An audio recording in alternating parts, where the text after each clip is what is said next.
Hola querido hermano, es un placer poder compartir contigo nuevamente este tiempo de reflexión basado en la palabra de Dios. Meditar en la vida de Jesús y en lo que Jesús hizo por cada uno de nosotros nos motiva a comprender cada vez más el plan de salvación y nos ayuda a aferrarnos a Dios. Jesús, cuando estuvo en la tierra, hizo una promesa: si yo fuere levantado, a todos atraeré hacia mí. La idea de esta atracción hacia Jesús solo puede cumplirse en la medida en que conocemos a Jesús, en que delante de cada uno de nosotros lo visibilizamos para poder conocerlo, comprenderlo y entenderlo. El cristianismo no es una religión más. El cristianismo es en realidad el medio señalado por Dios para volver a conectarnos con el cielo. El cristianismo no es sino seguir no tanto algo como alguien, a Jesucristo. El cristianismo consiste en seguir a Jesús, en creer en Jesús, en aceptarlo como nuestro único Salvador personal, en tomarlo como nuestro modelo, nuestro ejemplo, y en torno a Él, a lo que Él ha hecho, a sus palabras, a sus actos, a sus enseñanzas, a su vida, a su pasión, a su muerte, a su resurrección, construir nuestra identidad cristiana y construir nuestra iglesia, construir una iglesia a la manera de Jesús. En esta mañana quiero compartir contigo un pasaje que está en el Evangelio de Marcos, el capítulo 10 del Evangelio de Marcos, el versículo 45 dice así: porque el Hijo del Hombre no vino para ser servido, sino para servir, y para dar su vida en rescate por muchos. Esta expresión, el Hijo del Hombre, tan significativa para Jesús, un término que Él se aplica a sí mismo al llamarse Hijo del ser humano, Hijo de la humanidad, uno con los hombres, parte de la misma humanidad, es un término que Él toma del libro de Ezequiel y del libro de Daniel. En el libro de Ezequiel el término Hijo del Hombre aparece, pero aparece también en el libro de Daniel. Y en ambos está asociado de una forma u otra a lo que la divinidad hace por los seres humanos. Pero no es mi intención centrarme hoy en el título Hijo del Hombre. Podríamos hablar luego de este tema. Me gusta la idea que presenta Jesús aquí. El Hijo del Hombre no vino para ser servido, sino para servir y dar su vida en rescate por muchos. Primero, Jesús dice que Él vino no a ser servido, sino a servir. El propósito de la encarnación de Jesús era que Dios en Jesús pudiera servir a la humanidad. Ponte a pensar en esto por un momento. Dios desciende a la altura del ser humano para servir. Dios desciende a la altura del ser humano haciéndose siervo del ser humano, haciéndose el que se va a encargar de asistir, de atender al ser humano, pero como siervo. Esta idea es una idea impresionante. Esta idea muestra la condescendencia de Dios con la humanidad. ¿Hasta dónde estaba dispuesto Dios a descender para que nosotros podamos comprender su amor?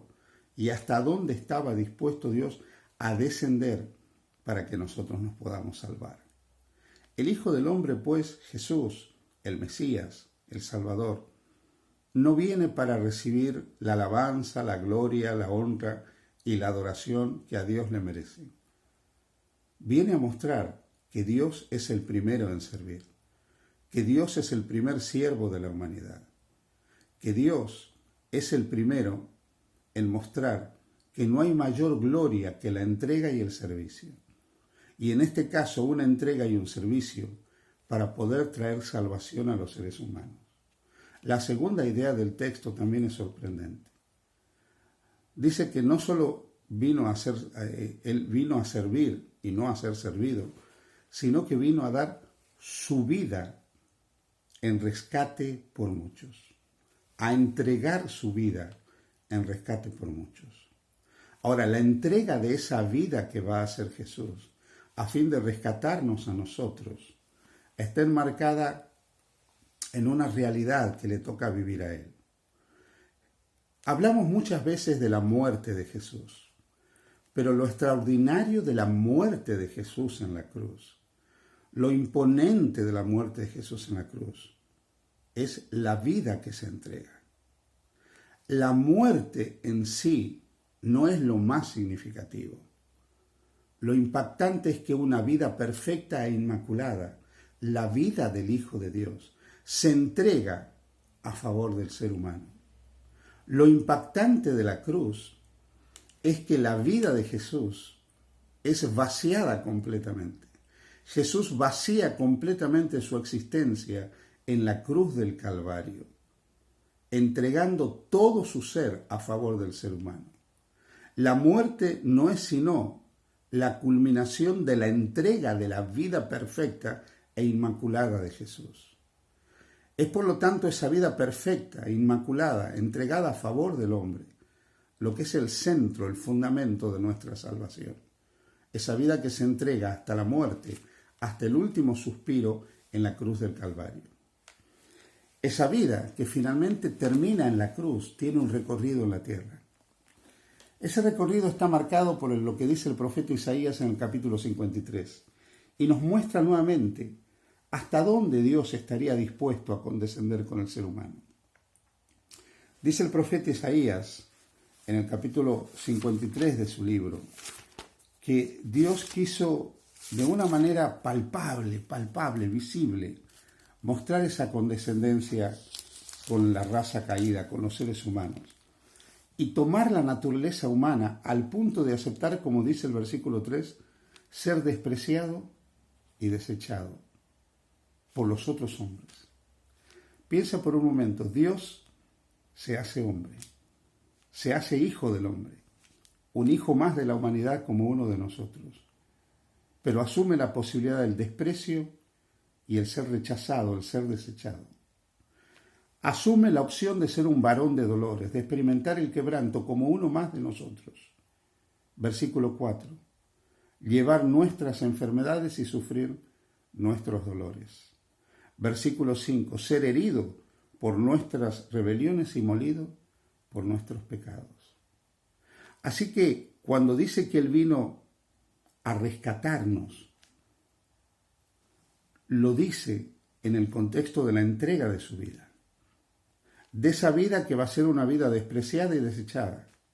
De esa vida que va a ser una vida experimentada en quebranto, que va a llevar nuestras enfermedades y dolores, que va a cargar con nuestros pecados, que va a recibir incluso la pena por cada uno de esos pecados. De esa vida, como dice el versículo 7, que experimentaría la angustia y la aflicción de la injusticia, de ser tratado injustamente, de ser maltratado injustamente, de esa vida que experimentaría la cárcel y el juicio injustamente, de esa vida que finalmente, con una serie innumerable de padecimientos, se entregaría. Isaías 53:10 dice, con todo eso Jehová quiso quebrantarlo, sujetándole a padecimientos. Cuando haya puesto su vida en expiación por el pecado, verá linaje y vivirá por largos días, y la voluntad de Jehová será en su mano prosperada. Verá el fruto de la aflicción de su alma, y quedará satisfecho. Por su conocimiento justificará mi siervo justo a muchos, y llevará las iniquidades de ellos. El siervo de Dios, el Hijo del Hombre, Dios hecho hombre, quiso finalmente conocer lo que significa ser despreciado y desechado, padecer el dolor y el sufrimiento humano, experimentar la culpa y la condenación del pecado, ser tratado injustamente y vaciar su vida hasta la muerte misma, compartiendo la suerte y el destino de la humanidad, para poder finalmente salvarnos a cada uno de nosotros. Por eso el versículo 12, en la última parte dice, por cuanto derramó su vida hasta la muerte y fue contado con los pecadores, habiendo él llevado el pecado de muchos, y orado por los transgresores. Sí, querido amigo y amiga que me escuchas, Dios estuvo dispuesto, totalmente dispuesto, a vaciarse completamente de su existencia en la persona de Jesús para mostrar que nos ama y para salvarnos. Dios es el principal servidor de la humanidad. Él vino a ser servido, no a servir, y a dar su vida en Jesús en rescate por ti y por mí.